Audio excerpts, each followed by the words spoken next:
దేవుని నామానికి స్తోత్రములు. మహారాస్వరాన్ని వీక్షిస్తున్న ప్రేక్షకులకు మా వందనాలండి. దేవుని మందిరము ఎలా ప్రవర్తించిందో, ఎలా నడుచుకున్నదో, మరి ఎలా జీవించగలిగిందో దేవుడి ఈ దినాన మనతో మాట్లాడుతూ ఉన్నాడు. దేవుని ఆలయం గురించి చూడండి. మత్తయి సువార్త 21వ అధ్యాయము 17వ వచనం. నా మందిరము ప్రార్థనా మందిరం అని వ్రాయబడి ఉన్నది, అయితే మీరు దానిని దొంగల గృహగా చేసితిరి అంటున్నాడు దేవుడు. చూడండి సహోదరి సహోదరుడా, నా ప్రార్థనా మందిరాన్ని మీరు దాన్ని దొంగల గృహగా చేసితిరి అని మాట్లాడుతూ ఉన్నాడు దేవుడు. ఇర్మియా గ్రంథము 32వ అధ్యాయము 34వ వచనం. నా పేరు పెట్టబడిన నా మందిరము అపవిత్రపరిచితిరి, దానిలో హేయ వస్తువులు ఉంచితిరి. అంటే నాకు ఇష్టం లేనివన్నీ కూడా దానిలో ఉంచారు అంటున్నాడు దేవుడు. అపవిత్ర పరిచితిరి అంటున్నాడు, దానిలో నాకు ఇష్టం లేనివన్నీ కూడా మీరు ఉంచారు అని దేవుడు మనల్ని హెచ్చరిస్తూ ఉన్నాడు. చూడండి, ఏ మందిరమును గురించి దేవుడు మనల్ని హెచ్చరిస్తూ ఉన్నాడంటే, మరి మనము కట్టిన మనము కూడా కట్టుకున్నాం కదండి మందిరాలు ప్రార్థనకి. మరి మనము కట్టిన మందిరాల గురించి దేవుడు మాట్లాడుతూ ఉన్నాడా, లేక దేవుడు కట్టిన మందిరాల గురించి దేవుడు మాట్లాడుతూ ఉన్నాడా? సహజంగా అంటే మనం కట్టిన మందిరాలలో మనం ప్రార్థనలే జరుపుతాం, లేక పెళ్ళిళ్ళు కార్యక్రమాలు కానీ జరుపుతాం, మరి మీటింగులైనా ఏదైనా కానీ ప్రార్థనతో కూడిన కార్యక్రమాలే జరుపుతూ ఉంటున్నాం. నా మందిరాన్ని, ప్రార్థనా మందిరాన్ని దొంగల గృహగా చేసితిరి అంటున్నాడు. నా పేరు పెట్టిన మందిరముని మీరు దానిని అపవిత్ర పరిచితిరి అంటున్నాడు దేవుడు. అపవిత్ర పరిచితిరి, దానిలో నాకు ఇష్టం లేనివన్నీ కూడా మీరు ఉంచి ఉన్నారని దేవుడు మనల్ని హెచ్చరిస్తూ ఉన్నాడు. సహోదరుడా సహోదరి, చూడండి, మనము కట్టుకున్న మందిరాలు ప్రార్థనకే ఉపయోగిస్తాం. మరి ఏ మందిరం గురించి దేవుడు మాట్లాడుతూ ఉన్నాడు చూసుకుందాం. 1 కొరింథీయులకు రాసిన పత్రిక 3వ అధ్యాయము 16వ వచనము. దేవుడు ఏమని మాట్లాడుతూ ఉన్నాడంటే, మీరు దేవుని ఆలయమై ఉన్నారనియు దేవుని ఆత్మ మీలో నివాసం చేస్తూ ఉన్నాడని మీరు ఎరగరా, మీకు తెలియదా? చూడండి, హెచ్చరిస్తూ ఉన్నాడు దేవుడు. ఎవరండి దేవుని ఆలయం? మనమే దేవుని ఆలయం. మరి నీవు నేను దేవుని ఆలయము. ఈ ఆలయాన్ని పరిశుద్ధంగా ఉంచమంటున్నాడు దేవుడు. చూడండి, నా మందిరము పరిశుద్ధమైనది. 17వ వచనములో కింద లైన్లో, నా మందిరము, నా ఆలయము పరిశుద్ధమైనది, మీరే ఆ ఆలయమై ఉన్నారు అంటున్నాడు దేవుడు. మనమే ఆయన ఆలయం. ఆయన తన పోలిక చొప్పున మనములని నిర్మించుకున్నాడు, మనములు కట్టుకున్నాడు. మనముల్ని ఆయన చేతులతో, ఆయన పోలిక చొప్పున ఆయన ఒక దేవాలయముగా మనములని నిర్మించి ఉన్నాడు. ఈ ఆలయాన్ని పవిత్రత కలిగి, పరిశుద్ధత కలిగి దేవుని కొరకు బ్రతకమని దేవుడు మనకి ఆజ్ఞాపించాడు. చూడండి సహోదరుడా సహోదరి, మరి మనము దేవుని మందిరాలుగా మనము పరిశుద్ధత కలిగి జీవించాలనే ప్రభు మనములు హెచ్చరిస్తూ ఉన్నాడు. మరి అలాంటిగా బతకక మరి మనం ఎలా జీవిస్తూ ఉంటున్నాం? ఎలా జీవిస్తూ ఉన్నామంటే, పేరుకు మాత్రమే మందిరానికి వస్తున్నాం, చక్కగా ఆరాధన చేస్తున్నాం, చక్కగా పాటలు పాడుతున్నాం. కానీ మనం ఇంటికి వెళ్ళిన తర్వాత మనమేమిటో, మన భక్తి ఏమిటో మనము ఎలా చేస్తున్నామంటే, చక్కగా మందిరానికేమో వస్తున్నాం, మందిరంలో చక్కగా ఆరాధన చేస్తున్నాం, ఇంటికి వెళ్ళిన తర్వాత టీవీ ఆన్ చేస్తాం, టీవీలో వస్తున్న సీరియళ్ళు, సినిమాలు చక్కగా చూస్తూ ఉంటున్నాం. దేవుని మందిరంలో ఏమో ప్రార్థన చేస్తావు, ఇంటికి వెళ్ళిన తర్వాత నీకు ఇష్టం వచ్చినట్టు నువ్వు ప్రవర్తిస్తూ ఉంటున్నావు. దానికే దేవుడు మనల్ని హెచ్చరిస్తూ ఉన్నాడు. నా మందిరముని మీరు అపవిత్ర పరిచితిరి, మీరు దొంగల గృహగా చేసితిరి. చూడండి, ఏదైనా మనము త్రోవలో వెళుతూ ఉన్నప్పుడు ఒక 100 రూపాయల కాతం పడిందనుకో, దాన్ని ఏం చేస్తాం? మనం తీసుకొని చక్కగా మన దగ్గర పెట్టుకుంటాం. నిజంగా మనం పరిశుద్ధంగా జీవించిన వారమైతే ఎలా చేస్తాం తెలుసా? ఈ రస్తలో ఎవరిదో పాపం 100 రూపాయలు పడగొట్టుకున్నారు, ఇది ఎవరిది అని అడుగుతాం. అమ్మా ఇది ఎవరిది, నాకు ఈ 100 రూపాయలు దొరికింది, మీదే అని ఇంటి ముందరోళ్ళో లేక ఇండ్ల పక్కలలో అడుగుతాం. కానీ అలా అడుగుకోకుండా మనం దాన్ని తీసుకెళ్ళి భద్రంగా దాచిపెట్టుకుంటాం. ఏది ఇప్పుడు ఈ మందిరం ఏం చేసినట్ట? దొంగతనం చేసినట్ట. ఎవరైనా ఒకవేళ పాడేసుకునేరునేమో, వల్లద వాళ్ళకి ఇస్తాం అని అడిగి మనం చెల్లించాలా వల్లద వాళ్ళకి? అలా చెల్లించలేమండి. ఇలాంటి వారినే దొంగల గృహగా చేసి తిరిగి నా మందిరాన్ని అంటున్నాడు దేవుడు. అపవిత్రంగా చూడండి, అపవిత్రంగా చేసి తిరిగి అంటున్నాడు దేవుడు. దానిలో ఇష్టం లేనివి, నాకు ఇష్టం లేనివన్నీ కూడా మీరు ఉంచారంటున్నాడు దేవుడు.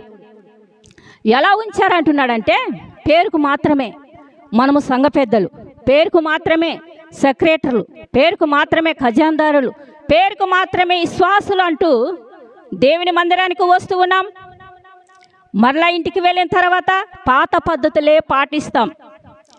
ఏమైనా పెళ్ళిళ్ళు చేయాలనుకున్నాం అనుకో, మనం ఎలా చేస్తాం? ప్రార్థనతో మొదలు పెడతాం, కుటుంబ ప్రార్థనలు కూడా పెట్టించుకుంటాం.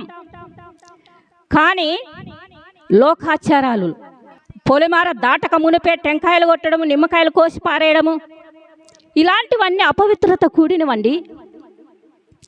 మరి ఆడపిల్లలకి ఒడివాళ్ళు వేయడము, ఒడులు నించడము, లేక పసుపులు అయితే పసుపుల ఆటలు, ఇంకా అవి చెప్పకూడదండి, అలా చేస్తూ ఉంటారు.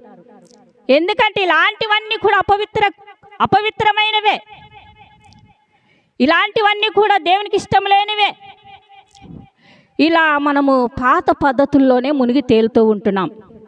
పేరుకు మాత్రమే దేవుని మందిరాలకు వస్తాం, ప్రార్థనలు చేస్తాం, పాటలు పాడతాం, చక్కగా ఆరాధన చేస్తాం. కానీ ఈ పాత పద్ధతులు మాత్రం మానుకునమండి. సహోదరుడా, సహోదరి, నువ్వు ఏమైనా దేవునికి ఇష్టం లేని కార్యాలు చేస్తూ నేను దేవుని బిడ్డని నువ్వు చెప్పుకుంటూ ఉన్నావా? నేను దేవుని బిడ్డని, నేను చక్కగా దేవుని మందిరానికి వెళుతూ ఉన్నాను, దేవునికి ఇష్టకరంగా నేను జీవిస్తూ ఉన్నాను అని నువ్వు చెప్తూ ఉన్నావా?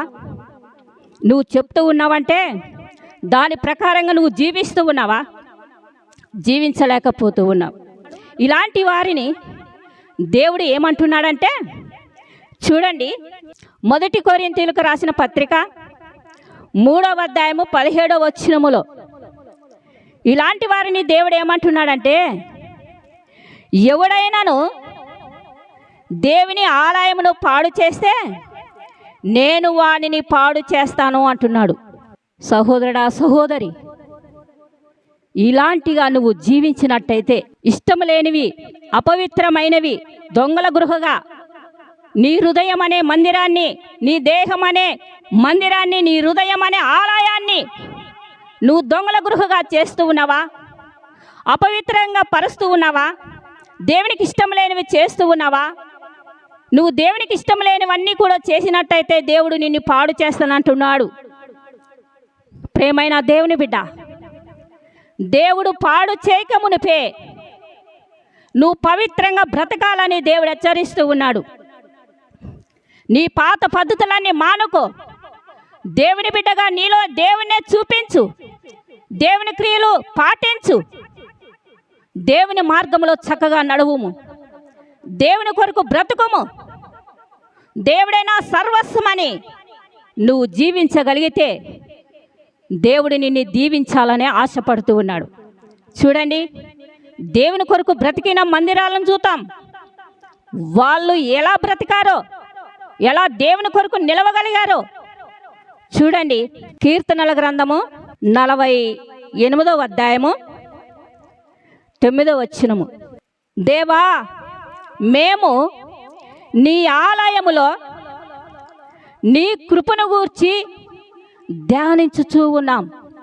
నీ నామం ఎంతో గొప్పది, నీ కీర్తి ఎంతో గొప్పది. దేవా, నీ కొరకే మేము నీ ఆలయములో పవిత్రత కలిగి, పరిశుద్ధత కలిగి, పాపం అంటుకోకుండా పరిశుద్ధతనే కాపాడుకుంటూ ప్రభు కొరకు జీవించాలనే మా ఆశ అంటూ ఆశతో, ఆసక్తితో, పట్టుదలతో చూడండి దేవుని మందిరాలుగా జీవిస్తూ ఉన్నారు. దేవుని స్తుతిస్తూ ఉన్నారు, దేవుని ఆరాధిస్తూ ఉన్నారు. ప్రేమైన దేవుని బిడ్డ, పరిశుద్ధమైన మందిరాలు చూడండి, దేవుని ఆరాధిస్తూ ఇంకా ఏం చేస్తున్నారో హెజ్కేలు గ్రంథము 43వ అధ్యాయము 6వ వచనము. నీ మందిరములో మేము ఒకని స్వరము విన్నట్టు మేము నీ స్వరము వింటిమి. హల్లెలూయా. చూడండి సహోదరుడా, సహోదరి, ప్రభు కొరకు బ్రతికే మందిరాలు ఇవ్వండి, ప్రభు కొరకు జీవించే మందిరాలు ఇవ్వండి. ప్రభుని స్తుతిస్తూ, ప్రభు స్వరము వింటూ ఎంతగానో ప్రభువునందు ఆనందిస్తూ ఉన్నారు, ప్రభువునందు ఆనందిస్తూ ఉన్నారు, ప్రభులో వర్ధిల్లుతూ ఉన్నారు, ప్రభుని ప్రకటిస్తూ ఉన్నారు, ప్రభు దగ్గరికి అనేకులను నడిపిస్తూ ఉన్నారు. పరిశుద్ధంగా జీవించే మందిరాలు చూడండి. వీరిని గురించి దేవుడు ఏమని మాట్లాడుతూ ఉన్నాడో 2వ దినవృత్తాంతములు 7వ అధ్యాయము 16వ వచనము. నా పేరు నిత్యము ఈ మందిరముకు ఉండునట్టు నేను దీనిని కోరుకుంటుని, దీనిని పరిశుద్ధపరిచితిని. నా మనస్సు ఉంచాను, నా మనస్సు ఉంచాను, నా దృష్టి ఉంచాను. ఎప్పుడూ కూడా నేను మరచిపోను, నేను విడిచిపెట్టను, నేను చెయ్యి పట్టుకుంటాను. నా కుమారుడు నాకు ఇష్టం వచ్చినట్టు ప్రవర్తించే నా మందిరము, నా ఆలయము దేవుడు హత్తుకుంటున్నాడండి. దేవుడు హత్తుకుంటున్నాడు, దేవుడు కాపాడుతూ ఉన్నాడు, దేవుడు వాళ్ళని రక్షిస్తూ ఉన్నాడు, సంరక్షిస్తూ ఉన్నాడు. ప్రభు కొరకు బ్రతికే వారిని దేవుడు ఎంతగానో కౌగిలించుకుంటున్నాడు. చూడండి ప్రేమైన దేవుని బిడ్డ, ప్రభు కొరకు బ్రతికే వారిని గురించి నా పేరు నిత్యము ఉండునట్టు నేను పేరు రాయించి తినంటున్నాడు. నువ్వెక్కడికి వెళ్ళినా నిన్ను మనుషులే గుర్తుపడతారు. ఫలానా ఆమె, ఫలాని సారు, ఫలాని పాస్టరమ్మ, ఫలాని సేవకరాలు, ఫలాని విశ్వాసి, ఫలాని విశ్వాసుడు. నీ క్రియలను బట్టి, నీ మంచి మనస్తత్వాన్ని బట్టి నిన్ను మనుషులే గుర్తిస్తారు. ఫలాని దేవుని బిడ్డ, ఓ ప్రభు బిడ్డ.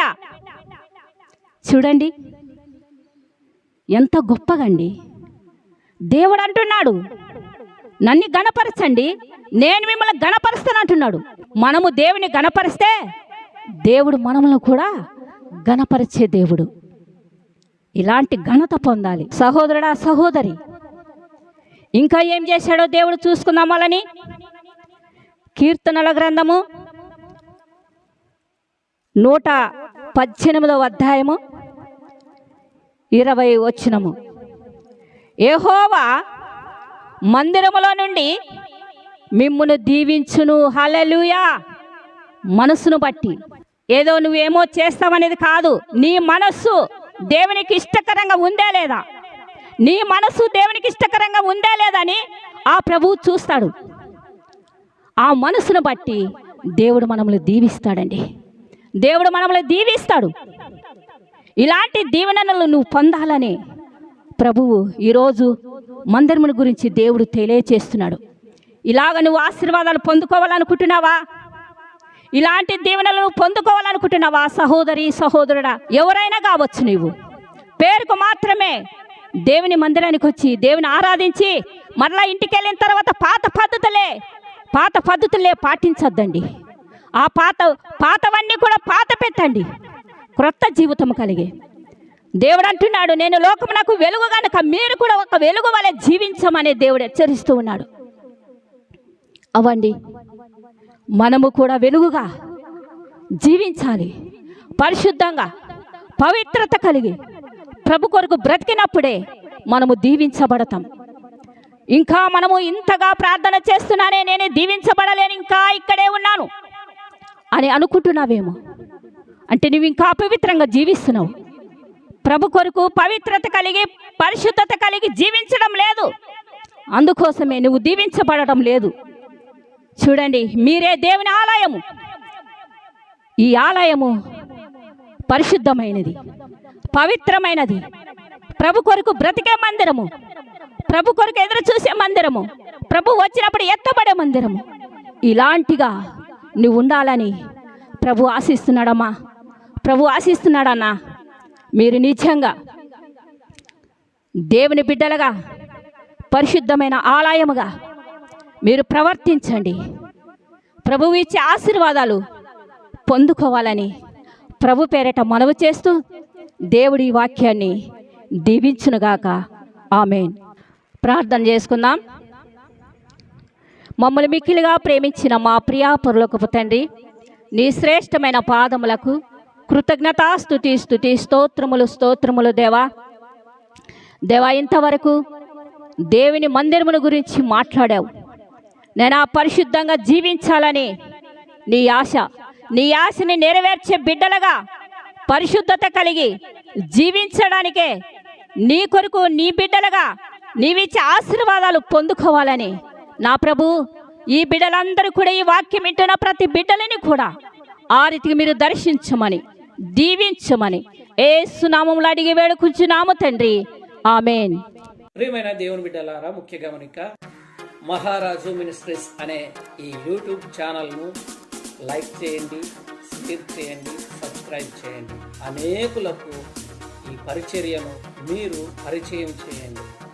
యేసుక్రీస్తు నామంలో మీకందరికీ నా యొక్క శుభములు తెలియజేస్తున్నాను. ఆమేన్.